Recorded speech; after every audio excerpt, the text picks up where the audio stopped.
We're live? We're live. Are you sure? Yeah. All right. We were sitting there talking for a good fucking 3 hours. That's what we do anyway. It is what we do Honestly. anyway, bro. That's fucking crazy. Fire's ripping out there. Oh, bro, it's doing I good. keep seeing it, and it's like reflecting off the back window. I'm like, damn, are those girls going back out there? That's classic. Those two. They'll put 6 fucking logs on the fire, and they'll be like, we're hungry. And go inside. I'm like, Mary just put like 8 just since I was sitting there. They're inside eating. What in the hell? All right, well. They'll come out. That thing will be mint. It's their damn logs, whatever y'all want to do with it. My mom's like, all day Saturday. She's like, I haven't gotten you anything. Here. Every little thing. Let me get that. I go, dude. We're good. Birthday you know what I mean? You drove all the off fucking way down here. Like, that's what I'm saying. It's fine. I have a different currency at 40 years old. Yes. Monetary items are not one of them. No, not at all. I said the other day, we were shoe shopping or something. Plus, it's like, we go to TJ Maxx. We got to have our mom, son shopping time. We're at Lowe's. We're doing all weird shit. This lady is working at the shoe store, and I was like, go get like a new pair of shoes. I'll get them. I go, I have everything I want. And the girl working hit me at one of these. She was like, must be nice. And I was like, I also don't need or want a lot of things. I'm a simple dude. But, and then she looked at me, she goes, I'm 53 and I don't have everything I want. And I go, it sounds like a you problem. Hold on, your mom said that? Or no, the girl, lady? The cashier. For real? Yeah, because I was like, Mom, I don't want, I'm good. I have everything I want. Shit, I don't have everything literally, I want. And like, I didn't say it in a fucked up way. I was just like, I wasn't being like putting my dick in anybody's face. I was just like, dude, I'm 40. I should. Yeah, and I also am not a materialistic person. Like, right. And she was like, must be nice. I'm 53 and I still don't have everything. I was like, why the fuck would she say that? Also, she's working at Famous Footwear at 53. Like, I get it. We all have shit that happens, but like, fucking have some goals. Like, I mean, you can't fucking. She was one of those, like, I wonder when it's really going to happen for me. Like, you're sitting there fucking waiting. You got to go make it. If you think somebody's walking through the doors of Famous Footwear and looks at you and goes, actually, you know what you'd be really? Come work for me. The fact that you would kill somebody's vibe after they say they have everything immediately they want. Threw that out and there. She said it like you were like, I've been given everything that I like. I don't think you understood. No, I've actually worked for and got it, and then I'm good.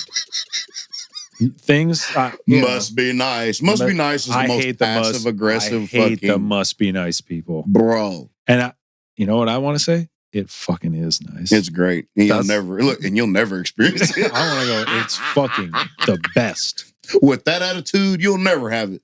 And then it's like, fuck, dude. Not everybody gets a fair shake of this thing. That's all I really want in the world is for everybody. Hey, if you fucking suck, that's on you. That's my thing. But I do want everybody should have a fair shake. Sometimes I feel like people wake up and decide they're just gonna be fucking terrible. Yeah, I never wanted to be average. I'll tell you that. No. Right. There's not been a point in my life where I'm like, you know what? Good enough. No, we're good. It actually takes more effort to think like that. If because the stresses that come with it and the juggling of things to just like tread water. Whereas if you just focus and put the time in and enjoyed a little bit of it. Yes. Then all of a sudden you're like, oh, fuck. I don't know. I mean, it makes sense. I feel bad for some people that can't put it together. But then it's like, then people say shit like that. And it's like, it's not my problem that you're not happy. And she said it just like that. Like, that's the exact. And I was like, don't make me feel guilty. Wish I could feel like that. Well, you can. You can feel like that. You can. And like, I get it. Some people got to work harder than the next. Yeah. There's no even like, like you said, you wish everyone would have a fair shake, but it's like, that's not reality. No. Everybody has a different fucking starting point and finish line. all men are created equal. I don't think so. No, they're not. I actually don't Some think people so. can jump out of the fucking gym and be a millionaire by 20. Yeah. Not Some equal. people, no, not at all, bro. Yeah. Some people don't figure it out till they're 55. You know, when you're watching kids play sports and then one kid is just clearly kicking everybody's ass, Yeah. not equal. No. There, You can see it right there. Right fucking there. You can see it right there. That's why, like, you have to teach. I mean, like, as a father, I teach him like hard work, like Has in to the be off season and shit. Like you have to work harder than everybody. You have to. Yeah. Period. If you don't, cool. But don't sit there and be the famous footwear lady and say must be nice. No. You know who wasn't jumping out of the gym? Michael fucking Jordan. There you go. Kobe, out of Kobe, MJ, and LeBron, Kobe's probably the least athletic of the three. Yeah, but you know, you got to But he think. worked. Jordan didn't even fucking barely play in high school. That's what I'm saying. He got fucking not picked for his freshman team. What were we talking? Did we put that on the pod where we were talking about Jordan not ever failing? That shit still makes Maybe. me so. Yeah. I don't think we talked about it on the pod. I think it was just me and you. Maybe not. But I'm yeah. sick of these discussions, dude. Bro, there's no reason. We're not doing this no more. Yes, because I told you about the girl that I seen the video, and she was like, Jordan, they say Jordan's the GOAT, and then she put it in quotations. And I said, can you not Don't ever do put that. Jordan in quotations ever fucking again in your life? Please, I'd appreciate it. Like, what? You're not going to say Jordan's the GOAT ironically with quotation marks. What? Nah.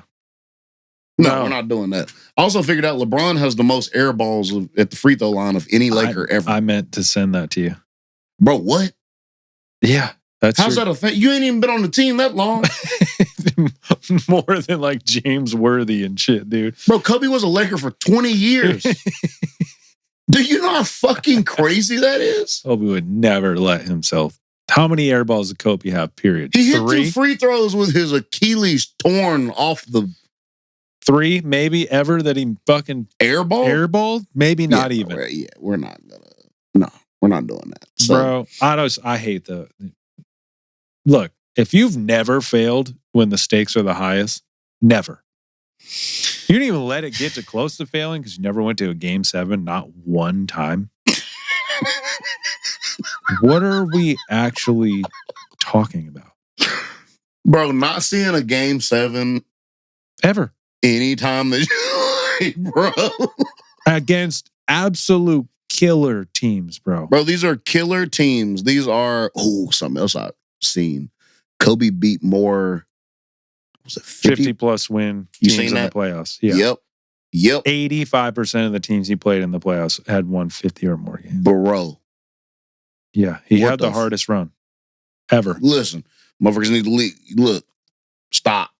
Leave it alone. The shit that Mickey sent the other day. It's up, and you know how I feel about Steph Curry. I'm sick of him getting overshadowed because he's so consistent. He's so consistent, bro. He's not polarizing, but when he's done playing, because he don't have this giant personality. I said it 3 years ago. I said we have to really sit and start appreciating Steph Curry because his. I mean, we already all crown him greatest shooter of all time. Period. Right, but like then to watch him play is art. More. It's art, dude. It's more now. Now it's more than just the greatest shooter of all time. Now it's like, okay, we need to really have the discussion about like we need to have a top 5, top 10 type of discussion. And it's not like he's just posting up in the corner. He's not. No, it's not that. But it's he's like not he Ray gets Allen, to the bro. but he gets to the basket for one thing. Yeah, that's one thing that's facilitates.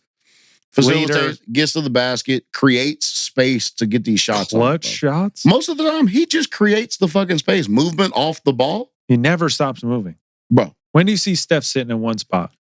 Not often. Bro, you never see the Bruce Bowen, like you said, the Ray Allen, posted up, waiting for the shot, bam.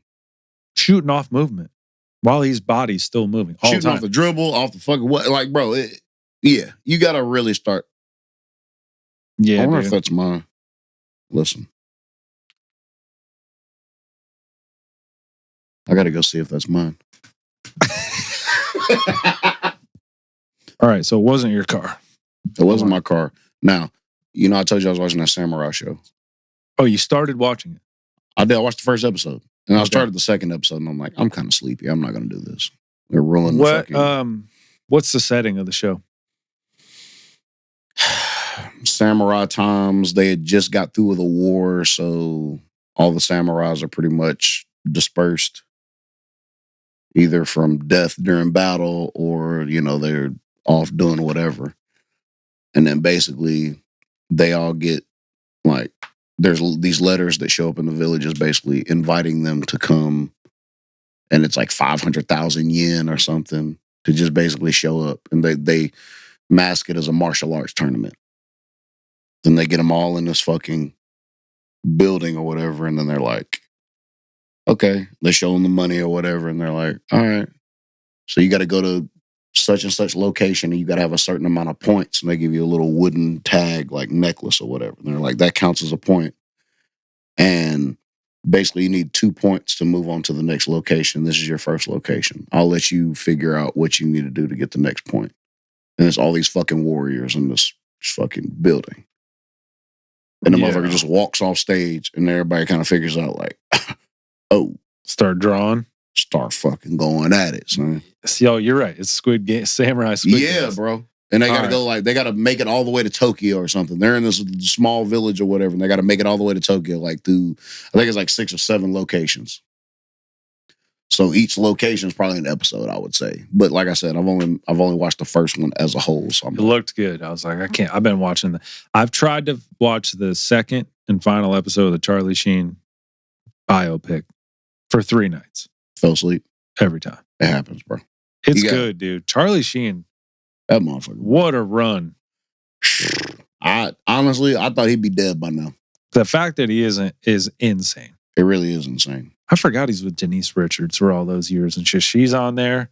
It's like a all gloves off, and he's been sober for like 7 years. It's very interesting. Like, it intrigued me the way they did it, because all his skeletons come out of the people who have been like the co-star for 2.5 Men, the other guy that plays Alan. Yeah, he's in it, and he was just like, he's on the second episode, and it just starts, and I keep falling asleep because he was like, bro, that shit was crazy with Charlie Sheen. Like, he was a fucking different dude, bro. Because the whole thing with Charlie Sheen is self-sabotage, and it's once shit starts going really good for him, he fucking goes off the rails and ruins it. Nope, I don't belong here. Smoke crack now. Fucking whatever. Black tar heroin. I mean, gets out of rehab, lands the biggest show in television.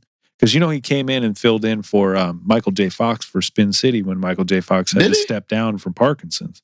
Oh, shit. And it was doing super well. And then they pulled the plug on Spin City. And basically, Charlie Sheen was like, look, I'm going to live in this TV space now, and I get my pick of what fucking show I want to do. And they basically wrote that 2.5 Men around his personality. That's why he's kind of like a degenerate drinker, the ladies' man. Yeah. And dude, once that shit shot, he was married to Denise Richards, just had a daughter, and then he starts flipping the fuck out. I remember when all that shit came out and all them interviews and shit. It was oh no, the Tiger Blood Dynasty DNA. That was one of the most famous fucking things ever. It was pretty sick. That was before shit started going internet viral. Really, that was during when was it? Early 2010s, had to maybe a little after 2010-ish, I would say. Yeah, shit was fucking wild. I love it. But yeah, bro. But what I was the samurai shit, it made me think about how your mindset had to be back in the day, knowing you're going to war and you ain't killing nobody with nothing but a fucking sword. Yeah. Or a bow. Bro. Yeah. Do you know the type of fucking person you got to be like, all right, we're about to meet these warriors face to face with swords, and you got to mow through these fucking people. Yeah. And try not to get impaled. Or decapitated. Bro. Yeah. I mean, it's a 50-50 chance at best all the time. And that just depends on how good you are. Sometimes it don't even fucking matter. Right. That you're going into battle, the likelihood of you dying is pretty high. Very high. So, and it's just the fact that I was just sitting there thinking about the mentality that you had to have. Obviously, I'm not taking anything away from like soldiers now, guns, the whole thing. I totally get that. Now we're moving to like drones. Yeah, why do we even need soldiers? It's really just a presence. We don't need them to do anything. That. So now we can just have countries just have robots fight each other, which whatever. All right, y'all want to do that? Cool. It's robot wars for actual real. I was just sitting there thinking about the mentality that you had to have as a warrior way back then. Right. And that's like, why they had the whole like death is the highest honor shit. Yeah, bro. Because it's like it was inevitable. It was just wild that I was thinking about it. I'm like, I try almost like put myself in that position where it's like, okay, I'm about to have to go out here. You try to get armor, you try to get all the shit you can. And it's like, I'm going to go out here and I'm going to fight as hard as I can and hope my cardio holds up. Like, think about, you're thinking about cardio. You don't know what, because it's not like video games where it's like everything's in front of you. And this is not a side scroll type of situation. It's like shit can be coming from anywhere at all times. It is. And bro, it's just like, this ain't no fucking game. This is real chaotic war. Those times, I mean, that's why this whole fucking me being playing Ghost right now is crap. I played it for like 2 hours last night, dude. Did you? Yeah. It's getting good. Well, yeah. I'm at the final act of the first thing. The first thing? I gotta go to Canada. Are you playing? Oh, you're still playing Tsushima. That's right. Yeah. You haven't started Yote yet, right? Have you started? No. I haven't bought it yet. Well, I'm not going to start that until I get the new one. Yeah, no, I just forgot that you were doing the original. You hadn't finished. I have to, dude. No, yes, you have to. No, I wouldn't want you to do it any other fucking way besides that. That shit, that clip you sent me from Lucy, I forgot about that. It's wild, right? I've never seen the movie. You've never seen it? You would really enjoy that. Yeah, I've never seen it. You need to. That, when you think about that where she goes, let me explain it to you. Like all these calculations and math and all, like the only thing that we have is time. Bro. That is the only. The way she broke that shit down. And the guy's like, what do you mean? She goes, okay, here's a video of a car driving. Speed it up. And eventually the car disappears. Car doesn't exist. Bro. And I was like, whoa. Everything is movement, bro. Yeah, that is the only calculation, is time. Yeah. And the fact that it's slowed down enough for us to even exist is actually what it is. It's really fucking crazy. That's like all your atoms and molecules are vibrating. Yeah, because they go into something, they're always moving, and we are everything. And the fact they say we have more space, like there's more space in between the cells. That, when you sent it to me, I went on a full hour long, like, oh boy. Let me start. I forgot. I need to rewatch that movie. I saw it when it first came out, and I was like, "This shit fucking rocks." It's crazy because I never watched it. And you need to. Yes, I know I need to. First of all, because I love Scarlett Johansson. Second of all, because it just looked like a cool ass concept. So I wanted to see it. I listened to that album on the way here. Yeah, what'd you think? What's it called? What's it called? Days of the New. Days of the New? Yeah. Yes, here it is. Self-titled. I was about to say, Days of the New by Days of the New. Mm-hmm. Now, I almost told you, let me review it next week because I was running short on time. But I was able to absorb just enough today because I was working with somebody today. I actually planned on listening to it while I was at work today. What, are you like training somebody or something? Not trying. They sent him with me because he didn't have anything else to do. So it was like, we were sitting there like, I'm used to zoning out. Do you like that? It just depends. Now, me and him was talking about movies for 3.5 fucking hours. Oh, okay. So I was like, okay, cool. We were talking about old like Japanese pop bands from 1970 something. I'm like, all right, that's like my shit. That's like my type of shit. Like just because if somebody infiltrates your space at work and they're a fucking stick in the mud, that's... Oh my God. I told him too, I'm like, bro, like, because the thing about it, I said, bro, I haven't listened to, because I was listening to my Eagles podcast at the time. And I was going to finish that. Then I was going to get right into the damn album. And then when he walked up to my truck, I was like, you and me today? And he was like, yeah. And I was like, all right, cool. So I was kind of filling him out. He's been there for a while, but I never worked with him. So I was trying to like fill everything out. And we started talking about were talking about some kind of music or something. Then we started talking about the podcast we listened to. And then we were talking about, then we started getting on the movies, and that was a whole thing. He gave me a list of movies I need to watch. I gave him Did a you list put him of on movies. our pod, dude? Did you tell him we even did a pod? I did. Yeah.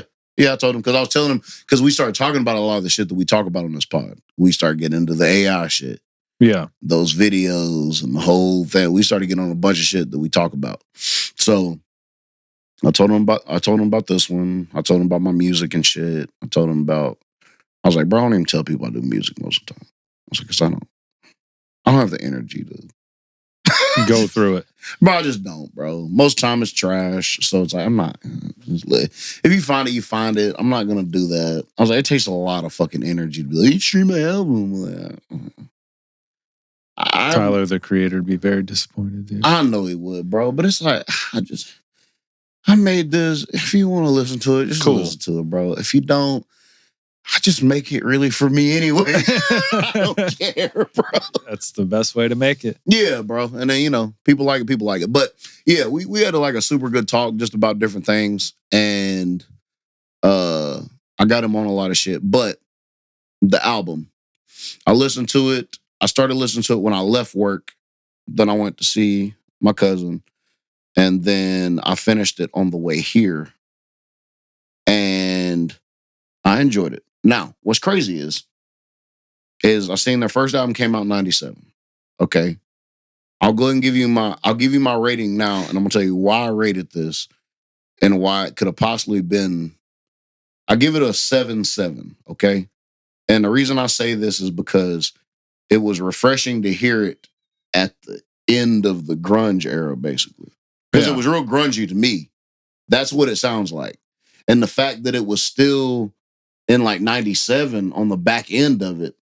But it was weird because it wasn't heavy grunge, really. Like, the writing was heavy, but it wasn't heavy grunge.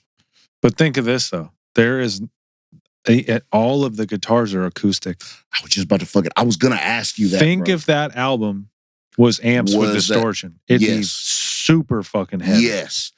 And I swear I was going to ask you because there was some song that I was listening to. It was almost before I got here, and I was like, this is fucking acoustic too. And I was like, is this whole fucking album? Yes. With acoustic guitar? And I was like, oh shit. Dude, it really is. When Shelf in the Room opens that record. Yeah, bro. That Shelf in the Room. So I do have my standouts. Okay. I never knew that I knew Touch, Peel, and Stand. You've heard it. Of course. But think of that with distortion. Craziness. And now it makes sense why I thought it was like lighter type of grunge because it's not the heavy, what you call it. Riffs. And you know what else is crazy? Riffs. Is he doesn't open his voice up a lot. No, he's very controlled. But when he does open his voice up, I'm like, oh, this motherfucker can like sing. Yeah. Like sing. I like his, lower tones or whatever. But when he finally opens that shit up, I'm like, all right, cool. It had a lot of fucking Alice vibes to it. Like if Allison changed it an acoustic album, I imagine that's kind of what it would sound like almost. Is that? Well, they had the. Have you ever listened to Alice in Chains Unplugged? You have to. I feel like it's the best MTV Unplugged by far. Huh. You have to listen to it. Okay. And then there is some sure they have. To me, he sounds like the band that they sound closest to, and I think that they live in their own thing, but is Stone Temple Pilots. I was just about to say Stone Temple. Now, the reason that I gave it a 7.7 because, and now when you say it's acoustic, now I feel like it's unfair for me to even compare them to. No, that was their artistic choice. Right. But, okay, so I was going to say, like, if this album came out in, like, 92 or 90, between 92 and 95, if it came out around then and it was going against Nirvana, Alice in Chains, Stone Temple, Soundgarden, it'd be like, okay, it would be underwhelming compared to those because they were so fucking heavy. Yeah. Bush and all that shit. Like, it would have been. Again, if they had made this record with distortion. Yes. Now, that's why I like they didn't at that time. Yes. It's kind of it a was big super risk. Cool. It was refreshing to see that it was made in 97 because, like I said, by that time, you'd really think, and this is me not being tapped into the rock world, especially at that time, I was like, I didn't even think that type of music was really still around in like 97, 98. I Yeah. figured we'd be going, moving on. And I'm sure a lot of bands did. But Yeah. it was cool to kind of have that early 90s vibe in 97. Because it did sound Definitely. like an unplugged, but from the early grunge era. The crazy thing about it is that band, Travis Meeks is the main writer, and every album had different members in it. He's always For real? yeah. And I'll give you some back history here in a minute, but that band, as it was for that first record, was actually a metal band in the early 90s. For real? Yeah. And I'm talking when he put that record out, that first Days of the New, he was like 18. What? Yeah. He ain't supposed to be writing like that at 18. So at like 15, they were all in this metal band. And I've listened to the demos, they're on YouTube, and they're fucking heavy as shit. They're like Pantera heavy. Oh, damn. And so I don't know how he disintegrated it into this. We're going to be an acoustic band, but it's still going to be heavy. But I think that moved because you could not get away from that record when it first dropped. Do all their albums sound acoustic like that? Yeah. They do that? Yeah. That's kind of interesting, actually. It's pretty sick. He gets a little more. I've seen there's Days of the New too. There's 3 records. There's Yeah, the green, red, and then he calls this the orange. To me, it's yellow, but maybe I'm fucking colorblind, which provides a whole different problem in my life and line of work. But it's fucking... that looks yellowish to me. It's Orello. It's not orange. No, it's not. It's mango is what it is. Okay. I like that. It's mango. But each one has a totally different feel. Like he did the whole second record himself, like every instrument, and produced it. Shit. And he's got whole symphonies and choirs. Is there a reason that there are different band members each album? I think it's just because first of all, he's got Asperger's. He's full speckied out, crazy to deal with guy. Oh, shit. Very OCD. Do you remember the show Intervention? Yeah. He was on the first season. No. With Mike Starr, the bass player of Alice in Chains. Oh. He's the one who found Mike Starr dead from an overdose. Damn. Yes. So when you said the Alice in Chains thing, you were spot on. Oh, wow. They were literally best friends. And he burnt his fucking studio to the ground, like cooking meth or some shit. Jesus Christ. Like he fell apart, dude. He's doing good now. But where this goes is... So he is still alive? Still alive. Okay. And well, he's not on any social media, hasn't done any interviews. In fact, when I looked up Travis Meeks interviews, the first thing that comes up is him that he did an interview backstage in my hometown of the show that we fucking played with them. It's got like 75,000 views and he's out of his fucking mind. Jesus. He's sunken in. Brother, I was so fucking excited to play that show because I was like, dude, we're playing with I loved it. My mom loves Days of the New. Huh. So when they had that on the billing, I was like, we got to play with them. We weren't even like touring at the time. Mm-hmm. So we get that show and dude, we showed up and he was fucking out of it. I'm talking, he had like a 15-year-old kid running. I don't know if he was like related to him or his nephew or something, but his kid like plugged in something and he fucking snapped. He's like, this size cable only goes... lit this fucking kid up. Jesus. The whole tour was on edge. And we're like, and the whole like kind of whisperings, because he had gotten the band back together to tour, like barely held it together. Mm-hmm. The shows were kind of going all right. And then he lands in our town. And as soon as he came out, dude, all of that disappeared. Because as soon as that motherfucker started playing guitar, it was like... He went right to... It was where he lives. Yep. Everything else is uncomfortable. Everything else. When them Taylors started singing through that old theater, dude, the air changed. He's a fucking literal airbender. I, to this day, have never experienced somebody playing acoustic guitar like that, and I never will again. That's crazy. It was like a wizard, bro. Cast a spell. And there wasn't a lot of people there because everybody's like, fucking, he might not even show up. That was the whole thing going to the show. Like, this band might not even play.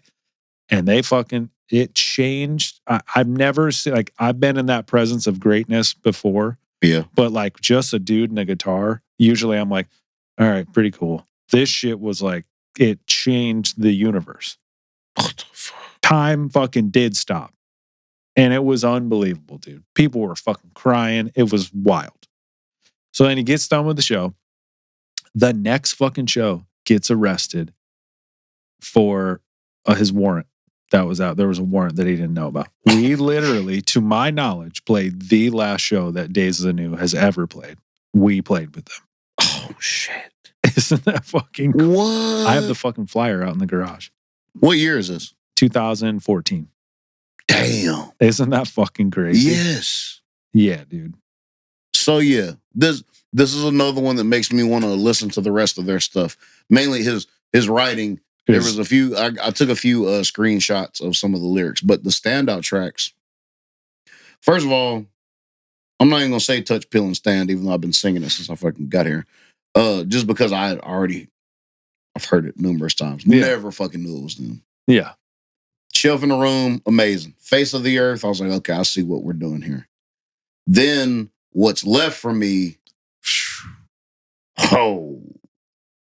Then Whimsical, Where I Stand, and How Do You Know You? Mhm. That little run, that's Yeah. a nice fucking run, especially on the back end of an album when most albums kind of trail off. That kind of It's a strong record, man. yes. And then I like how Kling was really, it was almost detached. I didn't listen to the bonus track, by the way. The boner track. Yes, that. That's such a 90s like hidden Yeah. track. They're like, give it a name. It's the boner track. Bonus track. Cool. Yeah. I didn't even listen to it because I was on Kling when I pulled up here. So I listened to Kling and I was first of all, I like how Kling started off kind of closed up and then it opens up in the middle. Yeah. And then it closes back down to the They did the Downtown though is my favorite track. Downtown's your favorite track? I do like Downtown. The only reason I say is because there were some that I really, really remember like, okay, I need to put this in my fucking memory bank so I can tell him this is my standout track. Each track that I think that's why it makes it cool is that each track lives in it. Like there's similarity because they're in the same tuning, and obviously you're kind of limited with acoustic guitars, but each track is very different. I love the tempo changes that they did. They were very subtle, but they were very. Yeah, it was just cool how they did the tempo tracks, and it's a sleeper record, man. And also, like even like Whimsical, how it started off, and then how it fucking changes. They did the fact you could do that with acoustic guitar is insane. With it's really fucking nice. Like I was like, okay, accents of he plays the way he plays guitar is like how a really great drummer plays drums. Yeah. Like every single note he hits is an accent. Then there's a chord under it that's the like he's very percussive in his guitar playing. And you can do that at the same time. Yeah. And that's what sets him apart, dude. That's crazy. Yeah. Like that's I'd say that's like the hardest fucking acoustic record that I've heard. Now it's fucking heavy. What's crazy is it's got a little bit of like a country type of vibe. There's some country shit. It is. It's just a little bit of like some, and it's not just because the acoustic, it's just because of how he, like how they do it's just how they do their words. Because I think Shelf in the Room kind of starts off like that, right? Yeah. Real like sing-songy.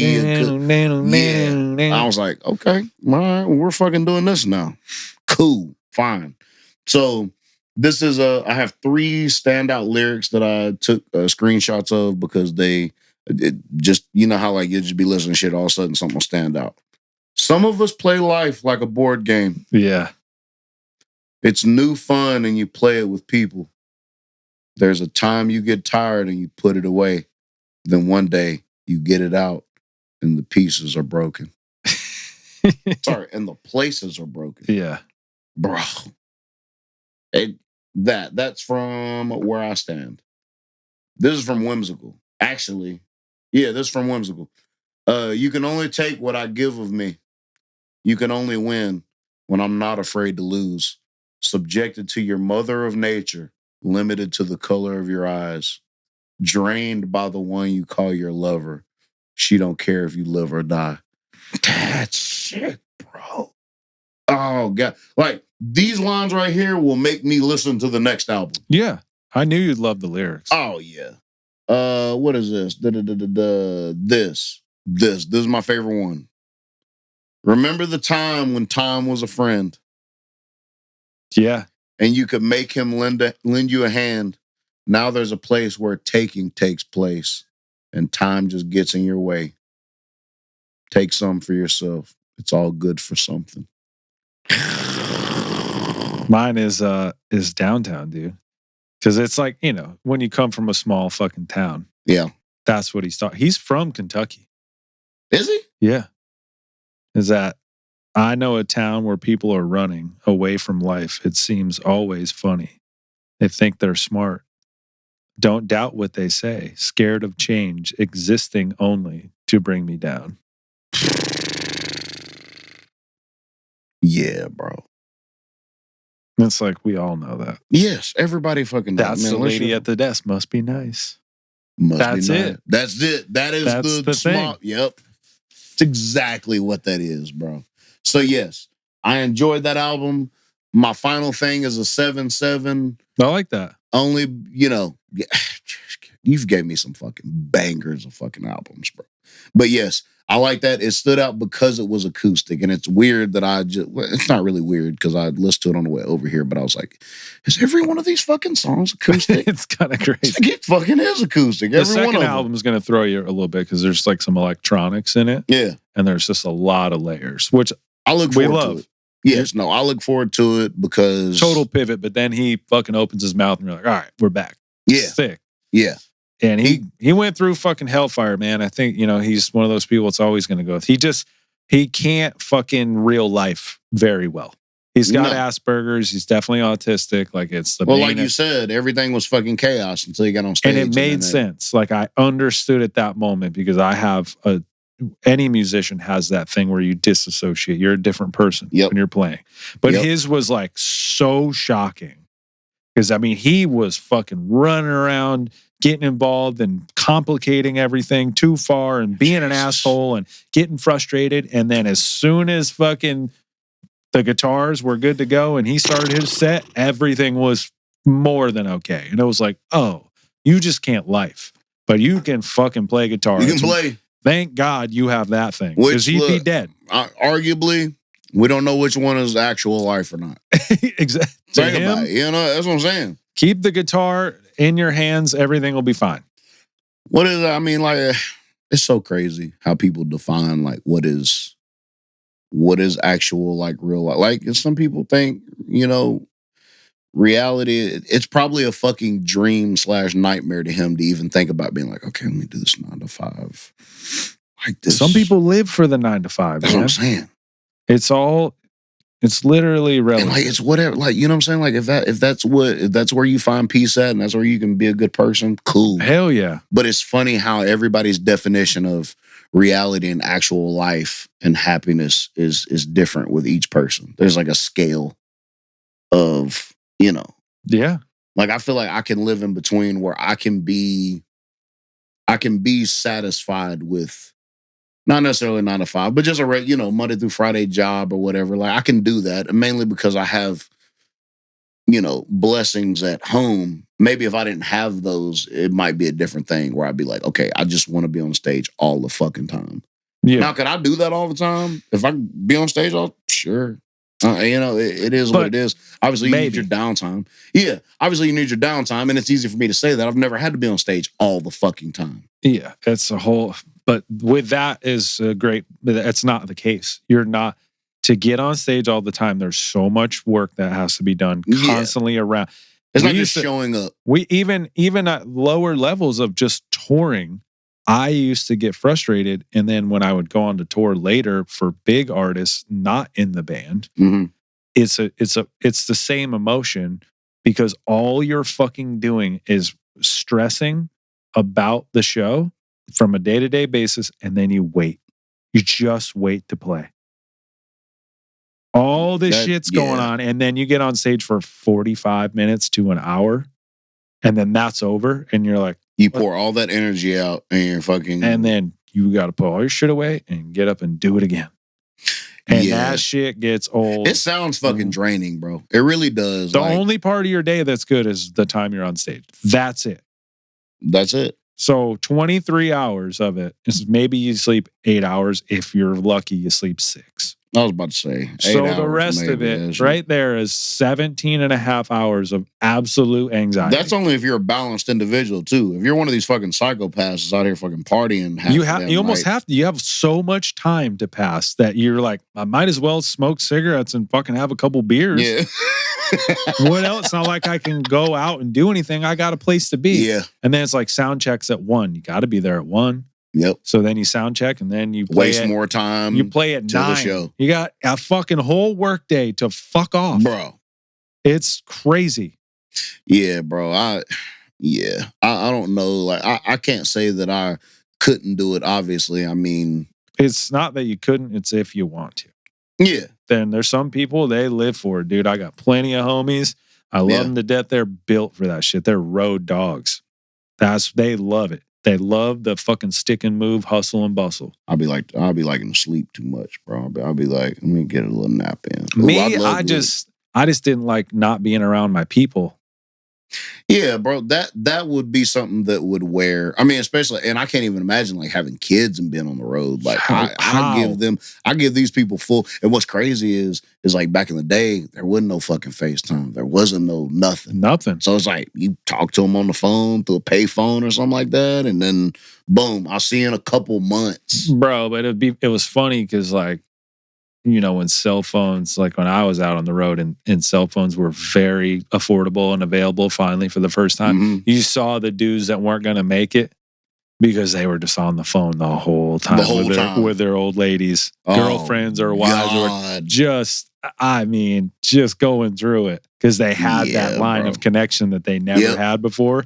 And it was a wrap. You'd be like, yo, where's Kevin at? And be like, he's fucking talking to Charisse, man. It's not looking good. Over here. It's not looking good. He's clicking his heels together on the bed, talking to fucking Sarah. It was bad. And then, you know, and there's the opposite of that too. But, you know, kudos to people. Like, I did it. It was cool. Yeah. Not for me. It's not for you? Wasn't for me. I get it. I'm jealous of it's not the right word, but the bands that put their dues in 20, 30 years ago that are now big enough to be able to fly and do a weekend in a city and not have to bring all the shit. They rent everything. That's really the only way you can tour now and like keep your sanity. And also it keeps your budget down. I know a lot of bigger bands started doing that a couple years ago, flying in, doing a weekend at Bridgestone. They'll fly in, rent all their gear. They don't have to bring any, they're not tractor trailer and from fucking that shit costs a lot of money. It's cool that you can say something like that when that's what you kind of work towards for most of your, you know, youth, and then to actually get to do it and arrive at it and then realize like and be able to admit like, you know what, it's not really for me. Like you've done it and it's like that's what I work for, but it's like it's not really. Super fortunate. Very absolutely thankful. Like, it's the whole, I was saying it the other day. It's like, man, the only thing that it was probably Saturday. I was probably talking to my mom. It was like, I know for me personally that everything I've ever done, I have given it all that I have. Yeah. I can live with how the fucking cards shake. I mean, that's what I meant by the last pod. I think I listened to the last pod and I was like, I didn't mean to come off like egotistical of like, you know, I have no regrets. Of course, there's like things that I wish I had done differently, but I know in my heart of hearts, like I gave it all of this shit that I could at the time with the knowledge that I had at the time. Yeah. Would I change things now? Yeah, I have more knowledge. Hindsight's always 20/20. Of course. I didn't never take it as you were trying to like fucking be whatever. No, I wasn't like I fucking did it perfect, no regret. No, I fucked up a lot of shit, and that's where I was going with it. I think I got off track. It's like I let some fear creep in here and there. Mm-hmm. You know, my mom busted my balls about that too. She wanted to go to one of those fucking sleep deprivation floating water chambers. Oh, bro! And I was like, getting one of them bitches. And I was like, absolutely not. You don't want to get in that? No. You don't like your thoughts, do you? She goes, what are you talking about? I thought you didn't operate on fear. And I was like, fuck. Got it. And I was like, let's go right now. No, I just For one, I've always wanted to get when in that there's shit. no sound, my tinnitus is fucking crazy. Oh, I bet. A lot of ringing. That's it. That's all it is. And on top of that, I don't love the sound of my own heartbeat, dude. I don't know if I ever just like It trips heard me it out. without anything else. It trips me out a little bit. You seen that fucking quiet? You've heard of that room? It's like the quietest room in the world, and they said you can hear the blood going through your veins. Yeah, Like, you can hear. If like you're that. in this room and we turn everything off, you'll hear your heartbeat. That's fire. That's how dead it is in here. Good. Like if I close the window and get everything, like it's fucking scary. People have passed out in here like drunk and been like, "I don't fucking like it in there." For real? Yeah, because it's so quiet. Like you think the fucking world is dead around you. Oh damn, man, that's my shit right there. Not me, dude. I fuck with it. I And I'll like die- that and I'm I'll die alive. with I it. don't want to know the mechanics of it. I don't know. Just be one with the 'Cause mechanics. I'll be baby. the one to be like, that one beat sounded a little weird. Oh no, damn all that. I'll be waiting. I better make an appointment Monday. I'm trying to get rid of all that shit. If one of mine pauses too long, I'll be like, here we go, baby. Watched The Harder They Fall 2. Fell asleep.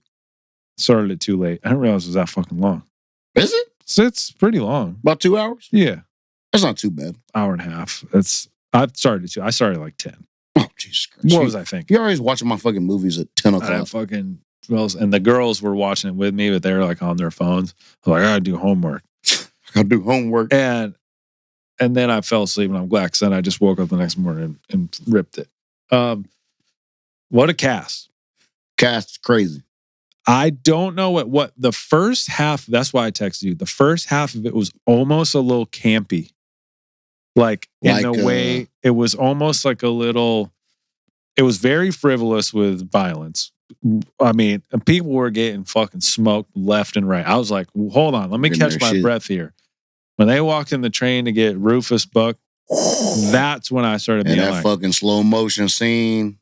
Yeah. Well, when they got the kid at the door and they're talking to the general, and then they flipped the whole like, we know what you did in that town, and there was this constant. That's when I locked in, and I was like, oh, this story is about to get unfold in a nice way, bro. And well, hell, just the beginning. The beginning, that when scene, he blew the fucking, I was like, okay, all right, well, when we're it doing started this. like that, yeah, I like, all right, this is how we're fucking starting. Cool. It started Tarantino a little bit. It did. It had a Tarantino vibe. Yep. And I was like, oh, I see why he fucks with this, bro.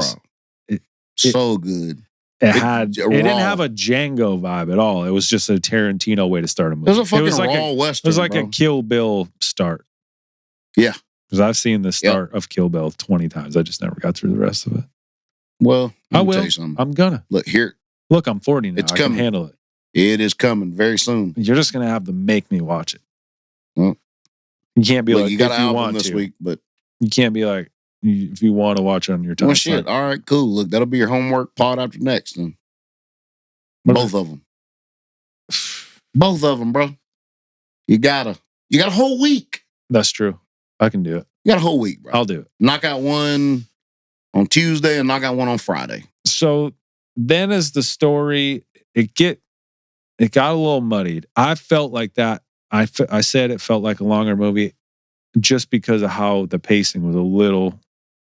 They tried to be too on brand with the old Westerns, which I don't hate, but it had the pacing of a 60s spaghetti Western. Just because there wasn't a lot of so much backstory. There was 3 characters they really focused on, but I wanted to know about that kid, like, that gets domed by Cherokee Bill. Lakeith, bro. I wanted to know like more about him. I meant to tell you Lakeith Stanfield's. I don't know how many movies you've seen of him in it, but he's that motherfucker, bro. He's got a presence on film that's different. I'll say that. You ever seen Judas and the Black Messiah? No, and you've been talking about it. Actually, give me that. I'm going to. Because he just has this look in his eye, dude. Like we were like, he's a good guy, and all he does is fucking bro. Bad you seen shit. him in? I think he was in Get Out. Yeah, Get Out.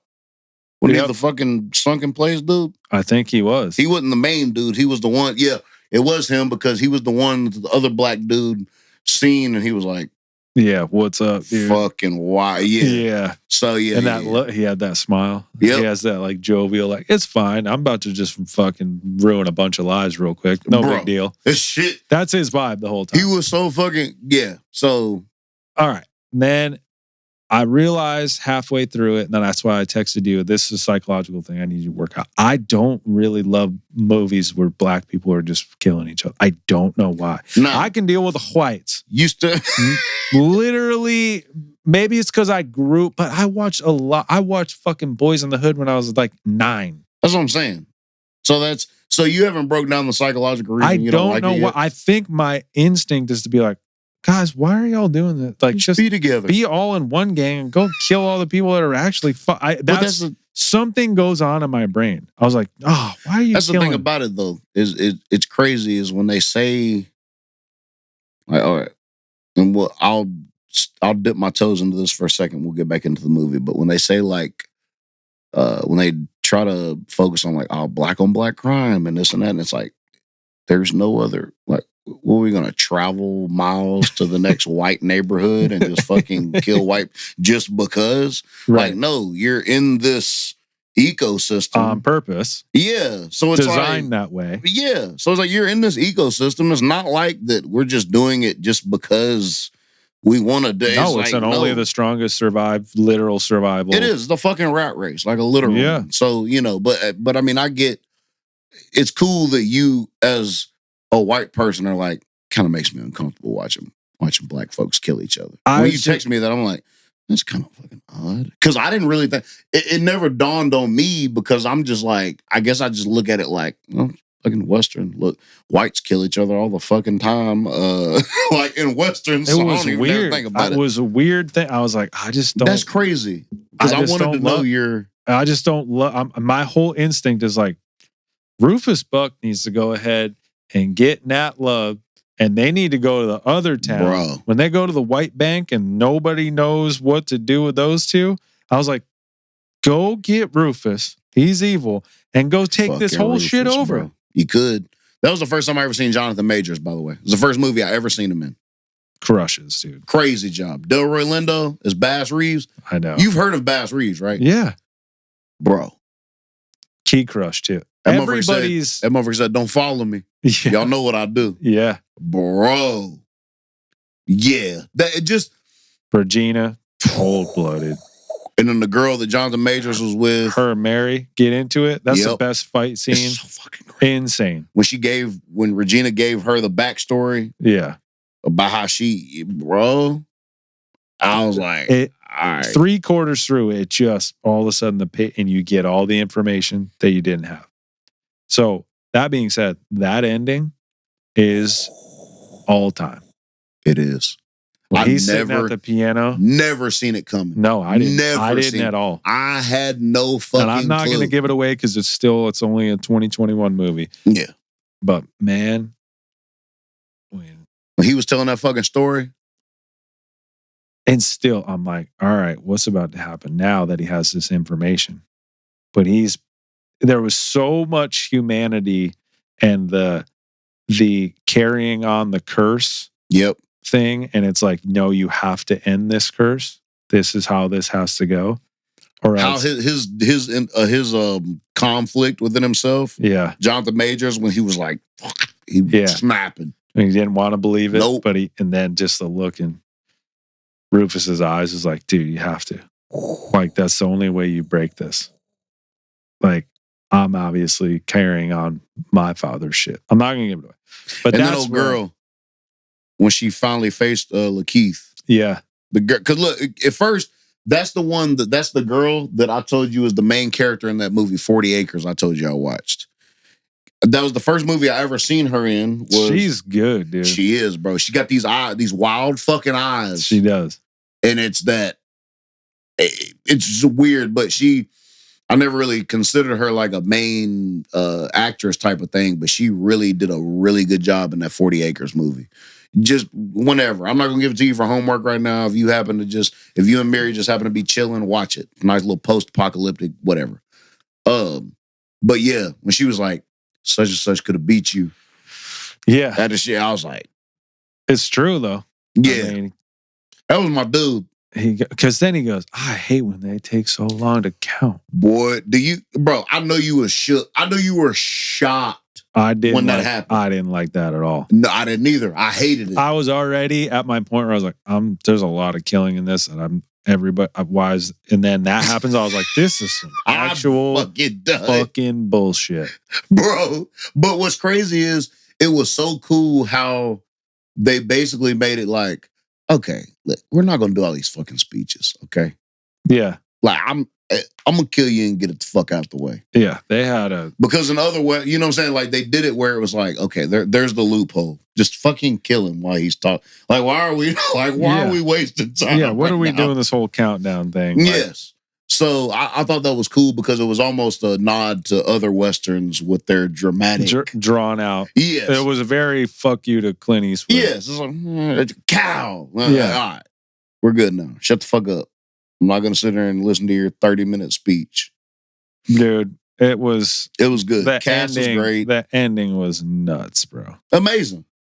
That's why I said when I first seen that ending and the end of the movie happened, I was like, this might be in my top 5 fucking Westerns of all time. I mean, I think, honestly, like, the cast is so strong. That could have been a series, and it would have been insane. Beautiful series. I think that was my feeling of it. I do think they wrapped it up nice, though. Oh, wouldn't want you now. Delroy being in it, though, dude, he was not worried about a single thing ever.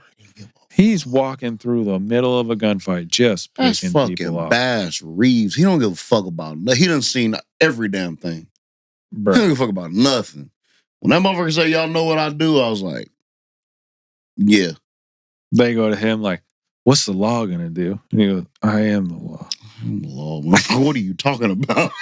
Bro, you never thought Delroy Lindo would be a great, like, Western actor?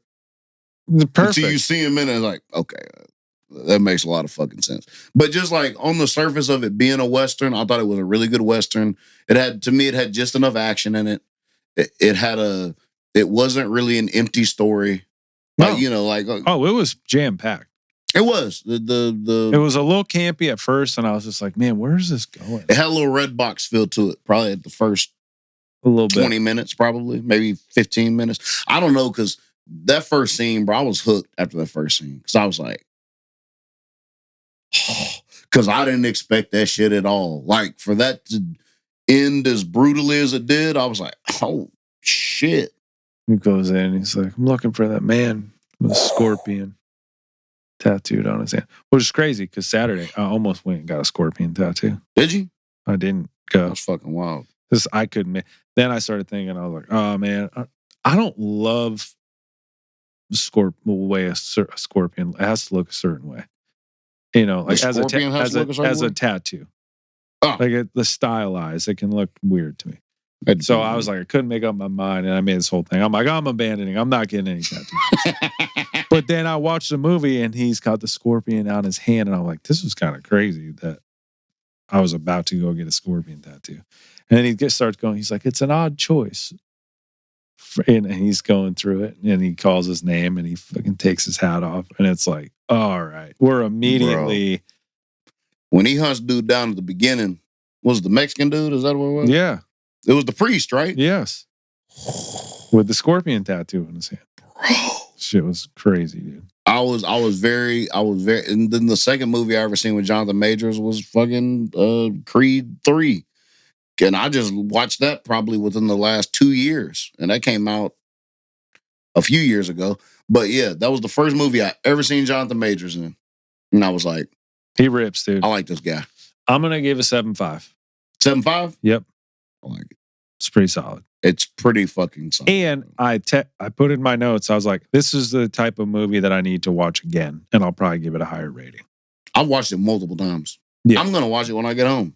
I need to watch it a couple times. Guarantee you Keelan's at my fucking spot in the bed, so I'm absolutely going to sleep on the couch fucking watch it. Nice, dude. Hell yeah, bro. I enjoy sleeping on the couch. Look. I've slept on the couch I slept in the bed but 3 nights in a row before that. Husbands and shit like, I want to sleep on the couch like it's a punishment. Oh, the fuck, it's not. My couch? It's a fucking... Oh, your couch is fucking amazing, bro. You got one of the best couches I probably ever seen. My mom even said the other day, and she is a bit of a couch aficionado.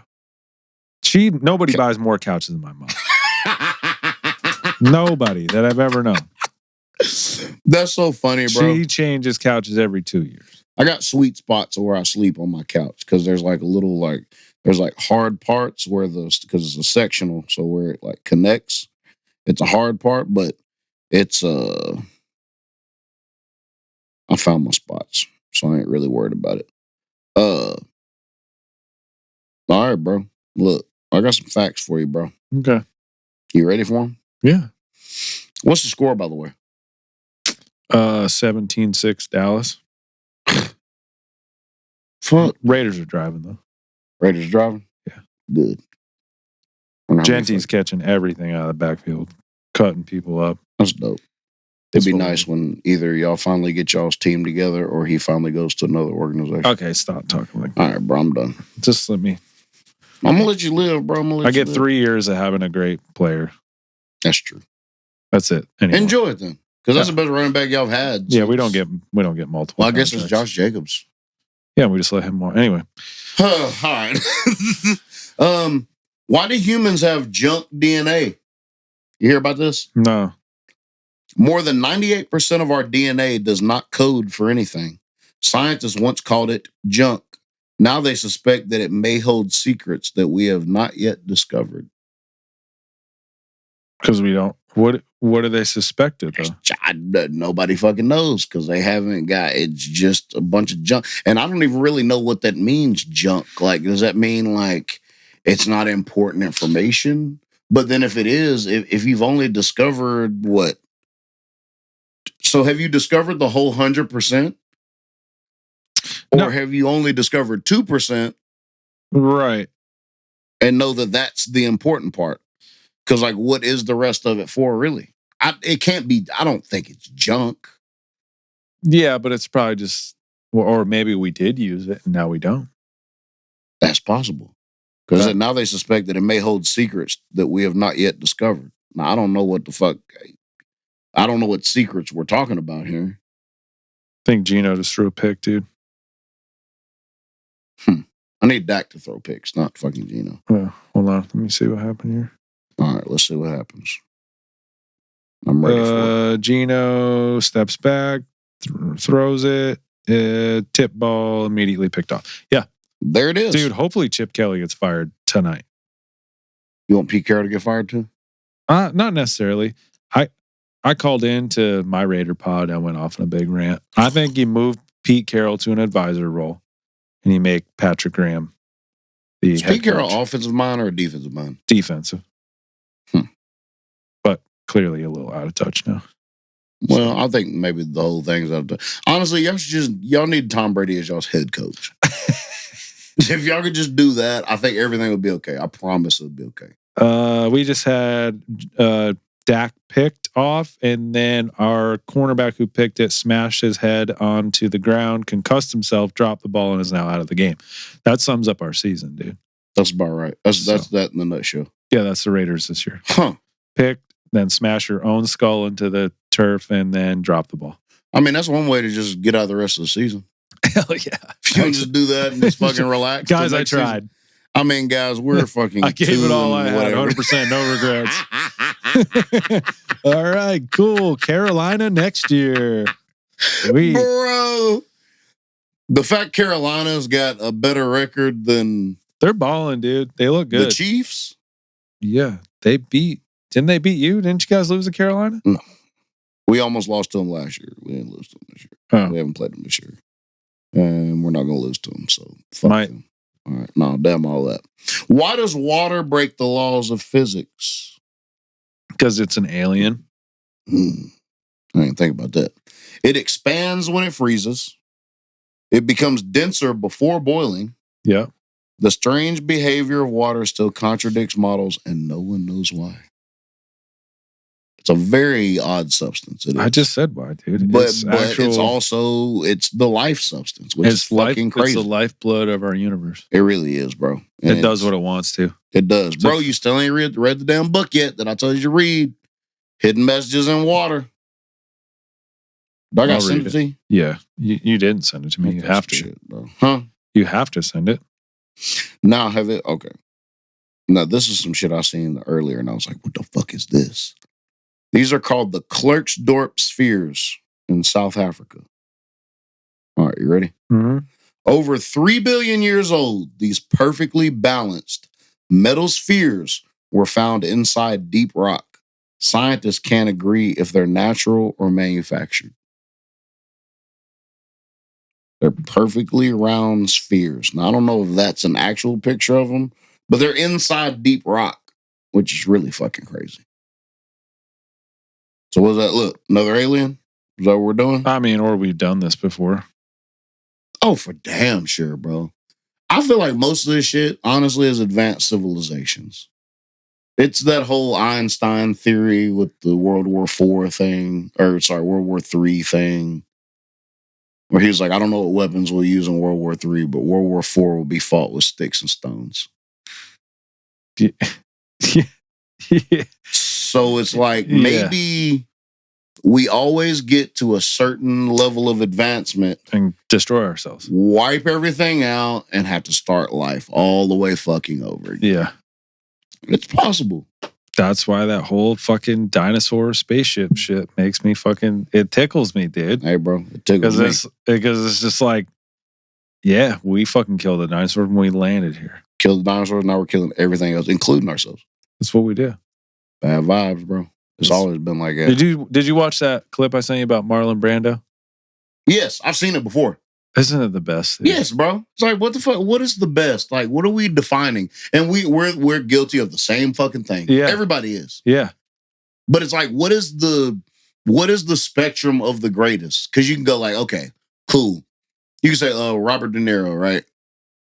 Or you can go, all right, let me do it this way. Let me say, who's better, Denzel or Johnny Depp?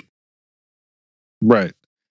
And it all has to do with whether you're like, okay, Denzel, let's just be honest. Denzel plays mostly the same roles at different volumes turned up, right? He's a cop, he's a criminal, he's a badass. Yeah. He's this, that, and the other. But he's one of the greatest fucking actors of all time. Then you got somebody like Johnny Depp that disappears in a fucking role. Yeah. So it's like, what is your definition of the greatest actor of all time? Is it Denzel, who gives you these great emotional fucking performances, but doesn't necessarily have the range? Or do you go Johnny Depp, which disappears into every role, basically, and, does his own thing? It's really all what you define as a great fucking actor. What does he say? Marlon Brando was... Also, the way he starts it with his dog. Yes, bro. By saying, my dog's the greatest actor that's ever lived. He can just come up to me and I just give him everything he wants. Bro. And I was like, that's the whole thing right there. It's kind of fucking crazy, bro. It reminds me of, all right, so I'm a huge wrestling fan. So Rick Rubin said some shit one time because Rick Rubin used to have there is a guy that I listen to named Jim Cornette, and he used to be a wrestling manager. And he started this thing in Tennessee. It was called Smoky Mountain Wrestling. It was a promotion. And Rick Rubin helped fund it and everything. And Rick Rubin's like a huge professional wrestling fan. Right. He was like, professional wrestling is the realest thing that there is. I've heard him say that. Yeah. Because they already know that it's predetermined. Yet you're still believing. Exactly. Yeah. The illusion is out. They're magicians that say, here's how I do the trick. Everybody else is just pretending. Right. Everybody else is just pretending. That's so crazy. Bro, I first heard that shit and I said, oh, this motherfucker, bro. That's somebody that I would really love to have a conversation. If there was one, matter of fact, I might take my whole thing back that we had a few episodes ago about who you'd rather talk to. I want to talk to Rick Rubin. Yeah. For 2 hours minimum. Same. Just imagine. We should have him on the pod, dude. Let's call him up, bro. He'd do it. Probably. I don't see why not. We'll get old Rick on here and we can ask him. He's just hipster enough to like do that. Be like, hey, Rick, can you come to this obscure fucking podcast that's in the middle of nowhere in Tennessee? Not that many Absolutely. followers yet. Not anything. What do you mean? That's how he did his whole career. That's what I'm saying. You just want to just like talk about life and fucking music and see what happens. He'd be like, "Mom, my mom just texted me and said the lasagna is dried out now because we waited too long." I don't give a damn about that. It will not just let you sprinkle some water on it to be good to go, She's bro. being dramatic, dude. Yeah, bro. Come on now. We ain't doing all that. This is this is something. Massive tunnels beneath Brazil. Giant underground tunnels, too smooth and perfectly round to be natural. Some believe they were carved by an unknown extinct species or ancient machines. Again. In Brazil? Yeah. Then you got the shit in South America's got a lot of that stuff. Some weird shit. Then they say there's more pyramids in like South America or South. What is this? This is Brazil. Yeah. Then they say there's like more pyramids in South America than in like Egypt. Yeah, I think that's true. Like that. They got some shit. Mexico's got fucking pyramids. They've got some that they've seen on LiDAR like overhead that they still haven't unearthed. Like, bro, some real shit's going on there. There's some shit. I was reading about the fucking the whole ice wall Antarctica shit. Yeah. Don't get too far down that, dude. Bro. I've been sitting there, I was reading about it earlier and I was like, ooh. I got down it pretty far, and it's because every time I like the elites, like the island, like the islands and the land, like outside of the ice walls, basically, like they use that for whatever the fuck they use it for. Antarctica is very intriguing. And the fact that there are no flights that can go over it. I've said it before. You have said it before. Like, go buy a fucking round trip ticket to Antarctica. That's so wild, bro. And then everybody's like, yeah, you can't. Why would you want to go there? And it's like, what do you mean? People go to fucking Russia all the time. People go to Russia, the fucking North Pole. Like, can you fly to the North Pole? People go to Greenland all the fucking time. Like, what the fuck? Can you fly to the North Pole? No. This is one too, and I might Google it. Are there any pictures of the North and South Pole directly? From that there. How come you never see pictures of the North and South Pole? Of the North and South Pole directly. This is what we start doing, just fucking Googling shit live. You know? Yes. Yes, there are direct pictures of both North and South Pole, but the type of pictures differs because the two poles are very different environments. I mean, we get that. The North Pole's all right, we don't have to know where the fucking North Pole's located. You can only take direct because there is no land. You can only take direct photos from ships, icebreakers, submarine surfacing, or temporary research camps. Why not satellites? There are also many satellite photos of the North Pole from above. I ain't never seen these motherfuckers. So yes, they're direct photographs, but usually taken during summer expeditions when the ice is passable. The South Pole is on land and the Antarctic Plateau. It has a permanent research station. There are tons of direct photos taken on site, the station, the ceremonial pole, the geographic pole marker, and the surrounding ice fields, and their satellite images. I ain't never seen them motherfuckers. Yeah. Kind of wild. Look, this is the thing about, and this is exactly what I was talking to the guy I was working with earlier. I was like, bro, listen, like, and I said it on the pod to him, like, bro, it's like one of those things where it's like, I think it might be time to start getting off the internet because, bro, it's too much shit now, bro. Like, you could start a war so fucking easy now. Because we were talking about, because I was telling him, because he's like 26. So I was like, I want you to think about this. Think about how shit changed from just 2010 to 2010 to 2015. How quick shit changed with like cell phones. Yeah. Because we were talking about the Bob Lazar episode of Rogan, and it was the first time I'd ever heard of Bob Lazar and the technology that he was fucking describing when he was talking about reverse engineering, alien technology and all that. I'm like, some really weird shit. I told him about the Philadelphia experiment with the ship and then it fucking disappearing and coming back. The motherfuckers were fused to the fucking ship hull and all that shit. Boy, and that happened in 1943, I think it was. But it's just some weird shit that technology crept up the way it did. Like, bro, and we were sitting there talking. I'm like, bro, think about just from 2020 to 2025. Right. Think about the next 5 years. I know. I was like, bro, by the time my son's a senior, there's no fucking telling what will happen. You got 9 years. Yeah. 9 years, shit could be totally fucking insane. It's insane, bro. It's insane. I don't even see how it could possibly get any better than it is now. You already can't tell the difference. You remember like 2020 when like the AI shit would come out, they'd be like, oh, such and such got an extra finger, or there's a such as a, or like when the deep fakes shit came out. Yeah. And it's like, okay, you could kind of tell with the deep fakes. Now it's getting, you can't tell shit, bro. Yeah. All it takes, and think about it, this shit is at the fingertips of just regular people. So if what's up higher up the totem pole, dude? It's been wet. That's what I'm saying. This shit's been around for fucking ever. All they do is they put shit totem pole. That's contradictive to the that'd be contradictive to the evil that we're talking about here. Totem pole? Yeah.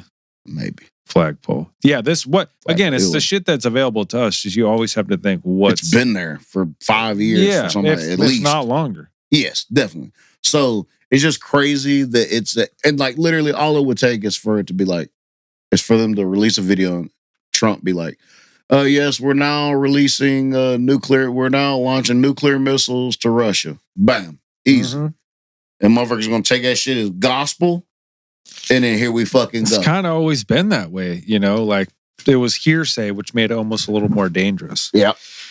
Now it's like you could put a fucking video out. For our government can make a fucking boop. Here's where it is. This was what they did. Now we're responding. And there can be a video of them fucking launching. Right. And Russia be like, we didn't fucking do that. Doesn't matter. The whole world's already seen it that you did. So here it comes. Good luck. Bro. It's very volatile. I'm not worried about it because I'm just like, either way, what am I going to do? I'm using it to my advantage. But that being said, like, we have to realize that World War II was 80 years ago. Mm-hmm. When you think about World War II, it feels like that shit was the Civil War. It does feel 80 years is really not that long for a civilization. No, it's really not. Think of how we were doing things in 1945. Now, 100 years ago was the flapper era. Yep. We're talking Prohibition. Flapper era. The Roaring 20s. Holocaust. All that shit's happened within 100 years. Yeah. Now take that and put the technology advancements from then in 100 years. You don't need, I'm going to say this, and we've probably talked about this before too. Me and Dude were talking about, I'm like,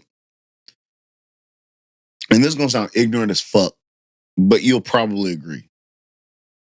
Unless we're talking about from a social aspect, kids don't need school anymore, bro. No. Think about this. Everything you ever needed to fucking know, you can know in 2 seconds. Yeah. There's nothing that you need to learn in school anymore, bro. So why are they in school? Well, we know. Right. It's a program. They try to be like, you need social interaction and camaraderie and building all these things. Well, yeah, but then why are we taught to compete against each other in an unhealthy way? I mean, I think that's a human type of like, well, not that it's also a classist. I'm just saying it's healthy competition. I'm all for all the time. No, healthy competition is fine, but I think it is inert. Was that the word I'm thinking of? Or basically it's like an internal Darwinism thing too, just like on a primal, from a primal aspect. But then on the other side of that, it's like a classism. Okay. The harder you work, really, it's not even the harder you work, it's the smarter you work. Yeah. It's the smarter you work. For everything, though. Yes. But then you got to figure that out. But that's the hardest part, is figuring out that. I'm doing it now at 40. I'm like, wait a minute. Yeah. But it just dawned on me. I was like, bro, kids really don't need fucking school anymore, bro. No. We don't need calculate. Like, bro, we don't need to know how to do math. We don't need to know how to spell shit, really. Because think of all the math and shit. The math and the grammar and all that shit. Whoever had to learn that back in the day, they helped build these machines now Yeah. that do all this. Right. So we've literally learned what we needed to learn and surpassed everything that needs to be taught now because we've created the things that can teach us this. And now it can teach us this shit like this. What's crazy is that it starts to learn your individualism, these AIs. Yep. So I think that's where school goes. Is it's like everybody gets a curriculum of the prompts that they have to give the AI, but eventually the AI learns how you talk and how you learn things, and it'll start to make it easier for you. I told you, did we talk about it'll like optimize the human, essentially. Did we talk about the robot thing, the live-in robot that they have now? Yeah. The $25,000 one. Yeah, the one that went like nuts. $800 a month. Fucking, yeah. It learns. It starts childlike, and then it learns as it's around you more. It learns more about you, and it advances more and more based on what you like. And I mean, our fucking phones do that too. But yeah, I'm gonna tell you, bro, my first probably gonna think I'm insane. I was trying to experiment the other day. You know, we're like, all right, I've thought about something, and then it'll pop up on my Sure. I focused really fucking hard on something in my brain. I never said it out loud. It didn't work. Look, I'll go ahead and spoiler alert that. Thank God. But I was like, I thought dodgeball. Randomly. I was just like, dodgeball. And then I was thinking about everything about dodgeball deeply, like intently inside. Yeah. Never said anything out loud, nothing ever came up on my phone, which I was actually, what's sad is I was surprised that it didn't come up. Because that's how I think, and I don't even know, and that doesn't necessarily prove it not true. No, I think you could do it now. But the crazy thing is, if you just said it out loud once, it would have changed everything. Oh, it would have fucking But I was like, I'm gonna keep this internal. I'm gonna think about it. Might break the laws of how those machines operate, though, because like I was watching a thing about how dogs are actually psychic the other day. Like they ran this test, and it was like they filmed these dogs. It wasn't even like a learning of like your time and your routine and all that. Like basically they had these people and their dogs sit at home and they would get in their car and start driving home. And then when they're in like a certain range, the dog would stand up. And then what they would do is they'd be like, okay, drive past your house. And then they would get in a different car and switch cars, everything.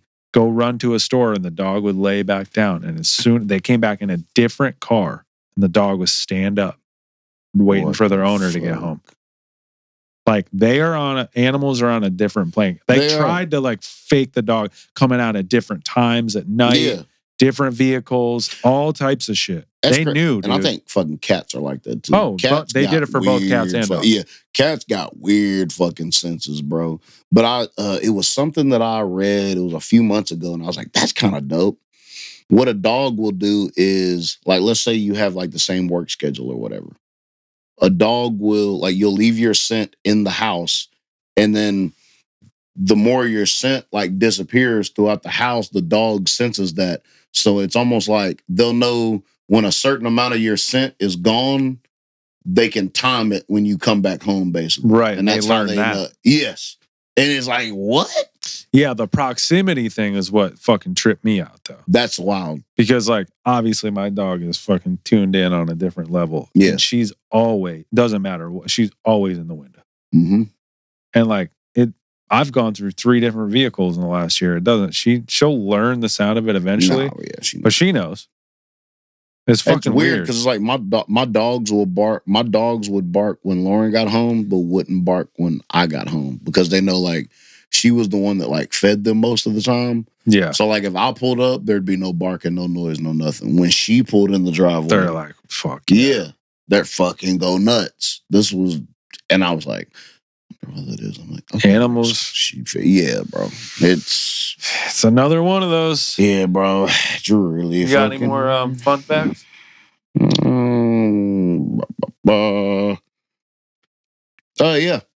In 1985, Takahashi Maijin became a celebrity in Japan when he managed the feat of pressing a button on a video game controller 16 times in 1 second on television.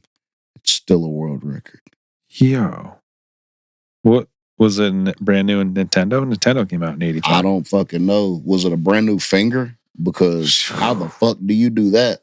Look, as soon as I read it, I started trying to tap my finger as fast as I could. I couldn't get it. Now, you as a drummer might be able to. 16 is in a second? But in a second, bro. Ooh, I should have led. I could probably get 8. Half of that. He's an 8? Probably.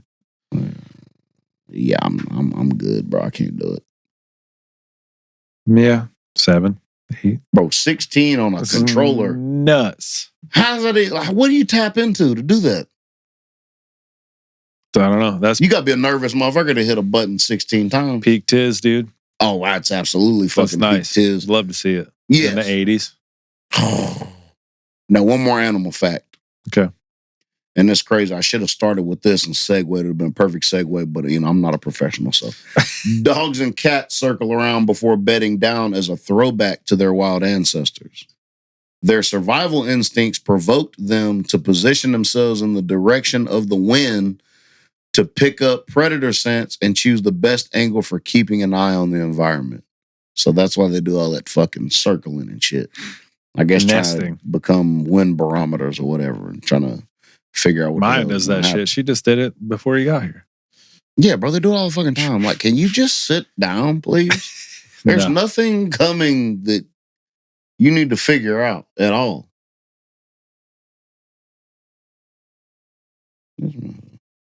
Jesus Christ.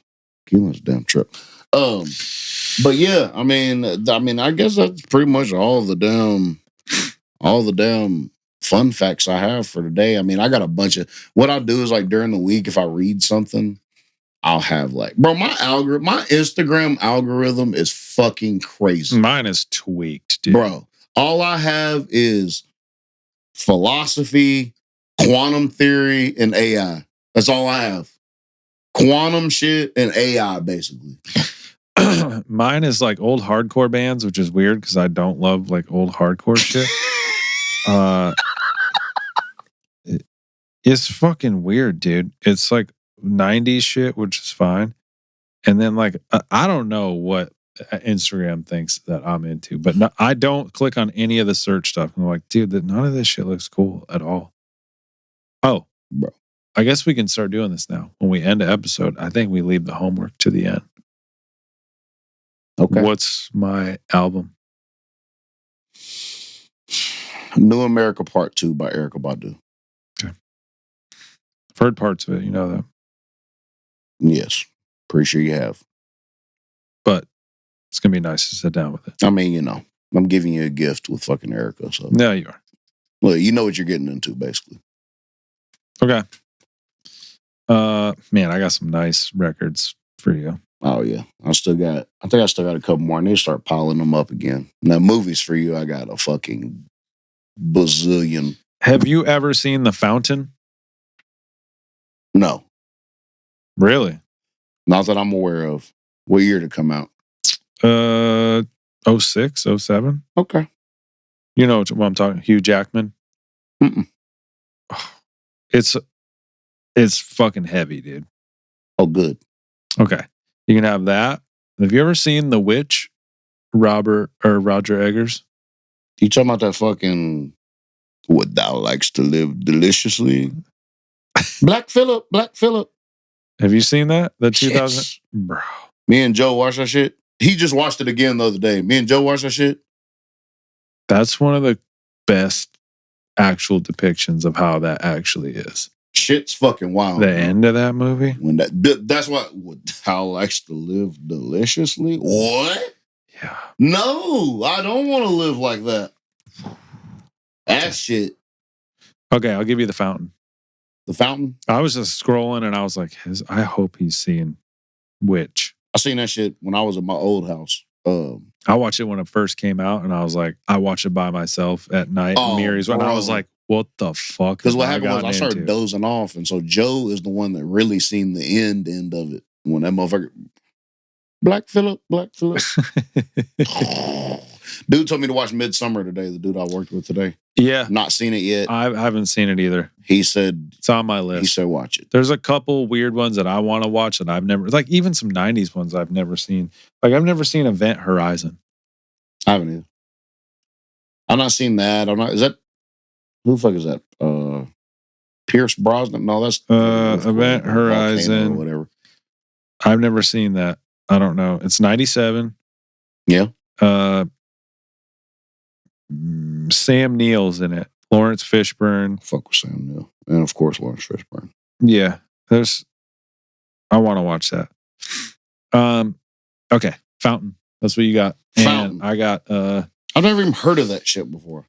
And I've never seen the other Hugh Jackman movie that is really fucking good. The Prestige. I've never seen that either. What? Never seen The Prestige. Nope. I almost gave you The Prestige, and I said, "There's 1,000% chance he's seen this." Never seen it.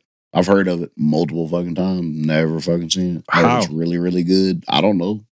Not sure. I thought it was about magicians, and I said, I don't know if I want to see this or not. Bro, how have you not seen that movie? Have you seen The Illusionist? Have you ever seen? No, I haven't. Okay. You ever seen Lord of Illusions? No. That's one of the fact that Michael Caine and Christian Bale and Jackman all are in a Christopher Nolan movie that you've never seen is actually fucking insane. Prestige is a Christopher Nolan movie, ain't it? Yeah. You know what's crazy is, and I'm glad that you said Christopher Nolan, because I went back over the weekend and I watched Batman Begins, which is actually a really fucking great movie. Yeah, Batman Begins is one of my favorites. And then I started watching Dark Knight. I was like, I'm just going to watch all these. Just bro, I've been in a super fucking, like... You've been batted up? I've been batted up, bro. Good. I've downloaded all the fucking Batman games. I've been playing fucking Arkham. Sometimes you just got to go back to who you really are, dude. And that's who I really Bruce Wayne, dude. I fucking love it so much. I'm such a it's kind of crazy how much of a Batman fan I am. But anyway, yes. So I've been doing that. Went back, watched Batman Begins. I was like, this is actually a really fucking good origin film. Bro. It's one of the best. It really is, bro. Like, you don't really think about it. It's one of my favorite ones. Yeah, like, you don't really think about it till you go back. I actually like Batman. I probably like Batman Begins maybe more than I like Dark Knight Rises. Like, I might like the first one more than I like the third one. And I love Tom Hardy and fucking everything. We've made that plenty known on this podcast. It's Batman Begins is a different type of movie. That's all. It's not like you've never seen the origin Bruce Wayne. Not like that. It's awesome. We're training with the League of Shadows, bro. And Niece's Pieces, bro. Niece's Pieces, son. Crushes. Going crazy. You know that lake was actually, they felt the ice crush. They were feeling the ice crack in that little fight scene or whatever in the beginning. For real? Yeah. Like they were feeling the ice crack and they heard it crack while they were filming that scene. And the next day it fucking went through. They would have been cooked. I love that movie, dude. It's so fucking If I see it on, I'll watch it. It's one of those. It's just really good, bro. I watched the whole thing. Keelan was like, what is this? You got to watch the Prestige then. Okay. Prestige. Fountain first. I don't know now. Oh, shit. I actually don't. I think the Fountain's going to be a little too off-brand if you haven't. First of all. But I can't go from Prestige to the Fountain because that's going to be a downgrade, right? No, it's a different type of movie. Oh, okay. The Fountain is very heavy emotional. I was telling dude to watch Prisoners earlier too, speaking of Hugh Jackman. I was like, bro, let me tell you something. That might be in my top 10 favorite movies of all fucking time. Prisoners is absolutely... Watch The Prestige, dude. You mean what? Is that my homework then? Yes. Okay. If you've never seen it, it doesn't make any sense. I can't let this go on any further. Okay. It's one of your favorite directors. Yep. And it's... probably top 3. It is classic. You want to talk about a literal on-screen duel and like in real life? Yeah. But 2 of the GOATs with Michael Caine involved. Christian Bale and Hugh Jackman? Yes. Yeah. All right. Prestige it is. Erykah Badu for you. Prestige for me. Love it. Sounds good. Podcasts feel pretty good at 40, dude. Hey, good. It's your first 40-year-old podcast. Yeah. There you go. Easy. I don't know what fucking episode this is, by the way. 36, 35, 36. Gotta be 36, right? Okay, so... that's my age, bro. Where do you want to go? I'm thinking Marcus Smart immediately, but that doesn't feel right. That feels awful. Jerome Bettis. There it is. Done. Bust it down dead. Till next time. Moon. Wolvie. Ow!